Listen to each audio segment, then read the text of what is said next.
Madam President, in the coming days, thousands of politicians from 200 different countries will convene in Glasgow, Scotland for the UN Climate Summit. They'll step off their private planes and into meetings about the need to reduce global emissions. And I'm not sure many of them will see the irony of their actions. These leaders will try to paint fossil fuels as the world's greatest enemy. They'll make lofty and, yes, unrealistic commitments to eventually transition to clean energy sources. And at the same time, they'll completely ignore the realities of the current energy landscape. Around the world, energy shortages are having a costly impact on working families. Here at home, Americans are experiencing sticker shock at the gas pump. Gas prices, after all, have gone up by more than 55% from just 1 year ago. If you're driving a pickup truck, you'll spend almost $32 more to fill up your tank today than you did last October. In states like California, the problems are even worse. Last week, the price for a gallon of regular gas in one town hit $7.59 a gallon. Premium was nearly $8.50 a gallon.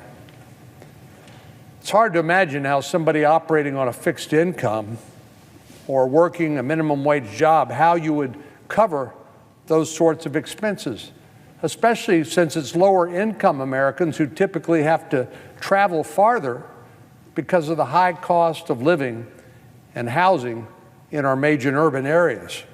So low gas prices are the only thing that allow them to get by. But gas prices aren't the only growing energy expense in family budgets. As we head into winter, heating bills are expected to soar. Households could pay up to 54% more than they did last winter. It'll cost more to heat your home, more for your family to visit for the holidays, more to put holiday meals on the table, and more to buy gifts under the Christmas tree.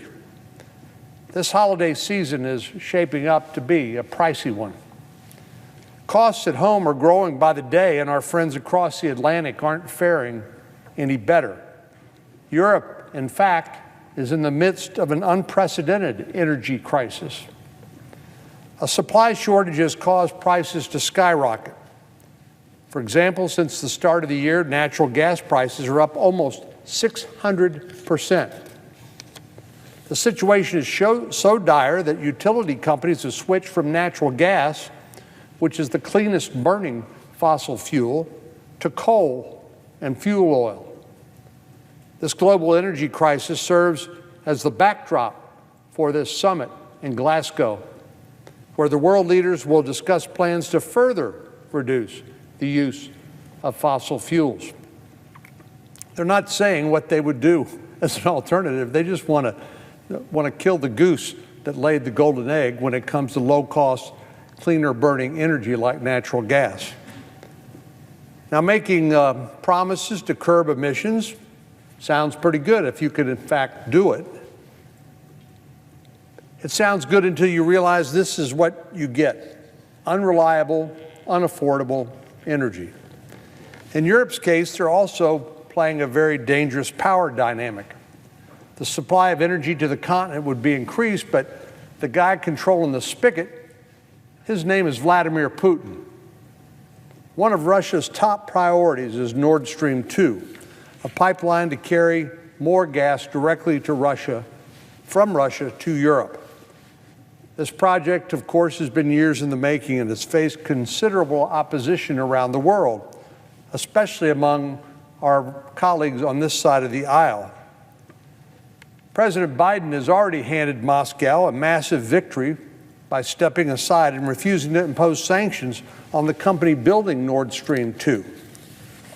Now Putin is withholding desperately needed gas from Europe until the pipeline is approved. Yes, he's using energy as a weapon against those who are totally dependent on Russia for that energy. This is a problem with the global efforts to quickly move, too quickly, before we're ready, away from fossil fuels. Phrases like energy transition appeal to some activists, but fail to deliver results in the real world in real time. Renewables are great, but they don't come close to generating enough reliable energy to power our world. Because the wind doesn't always blow. The sun doesn't always shine. And we can't just sit in the dark until Mother Nature lets us turn the lights back on. We need a base supply of reliable energy. And as much as some of our colleagues hate to admit it, natural gas is our best current option.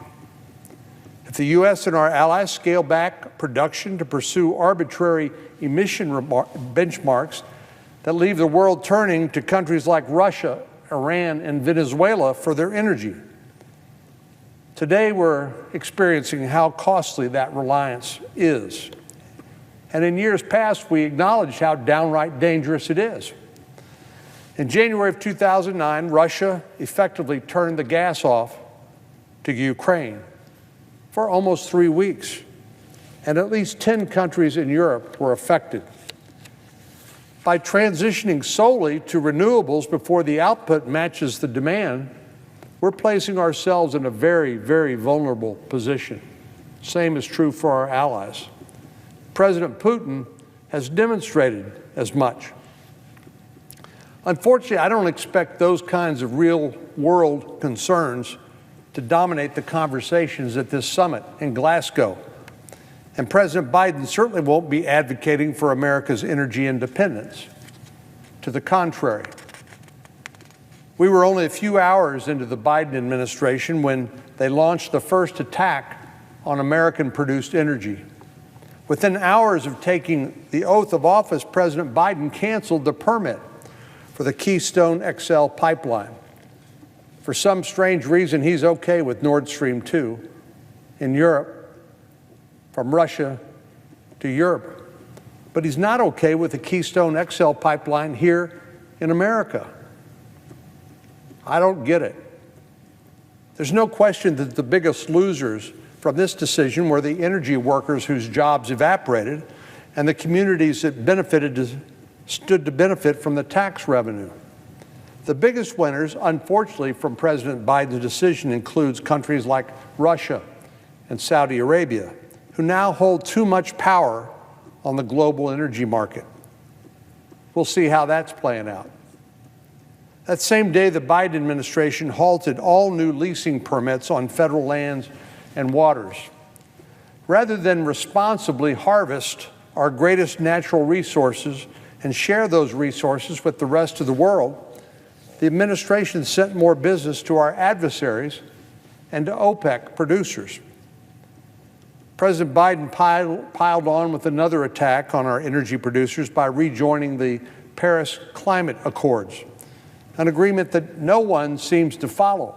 They'll pay lip service to it, but they actually don't do anything about it. A report published last week found that countries around the world aren't sticking to the lofty commitments that they made. The world's major economies are not on track to meet the climate goals set in the Paris Accord. In fact, according to this report, by 2030, these countries are expected to produce more than double the amount of fossil fuels required to meet the goals of the Paris Climate Accords.